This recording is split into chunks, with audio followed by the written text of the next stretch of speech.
All right, what's going on, everybody? How are you doing? Hope you're well. Hope you're blessed. I'm going to throw another one of these out there, and I might throw another one out. I'm so backlogged with bad translations by Dr. Stephen Pidgeon and the Cepher Publishing Group. But we need to document these because if we have a brother out there who is selling software and that is selling books, and all of these books have these horrible translations, then he's either gone to the dark side with these translations or he needs to fix them. The problem is, it appears that all of these are in the Millennium Edition hardbound books.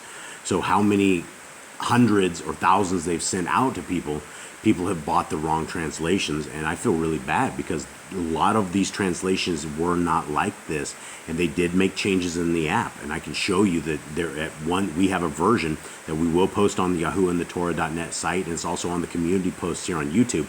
But you can get the older version of the Cepher, and a lot of these issues are not there. This one I believe is, but these are bad translations by Dr. Stephen Pidgeon. Here's the verse, 1 Corinthians 7:12. But to the rest I speak I, not Yahuwah.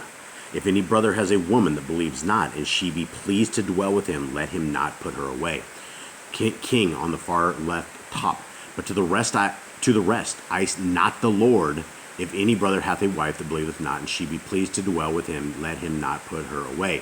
On the right-hand side, to the rest, I say this, I, not the Lord, if any brother has a wife who is not a believer, and she is willing to live with him, he must not divorce her. He clearly says it's him that says this, not Messiah Yahusha. But these guys have a very, very, very hard time with this word kyrios. It seems like they've destroyed this in every translation. The Greek word is kyrios. Right there.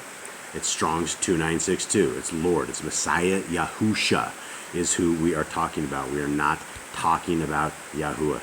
So, guys, we just got to keep these guys accountable for this. I'm going to put these up there. And there's a lot, and we just need to hold people accountable to this. And if their intent is to leave it like this, then we need to expose works of darkness. And it's unfortunate that works of darkness are over our Creator's words. We're not to change them. We're not to do things of this nature. And if we are selling this and we are selling a product that is flawed, we have invalid weights and measurements. We're breaking Torah there as well. So we need to do this right. And for the people that have bad copies, I hope the Cepher Publishing Group will either refund them for their books or, offer them something when they set up a new edition of this. The hard print is tough, but the application, they could simply put another developer on this and get these translation errors fixed, and they can have one of the best apps out there. But unfortunately, we cannot promote them or even use them. Once I'm through with the teaching segments we use, I won't be using the Cepher for teaching. And this is one of the main reasons that we got the Hallelujah Scriptures scan, so that we can all have a digital copy of correct scriptures. So much love to everybody. I'm out.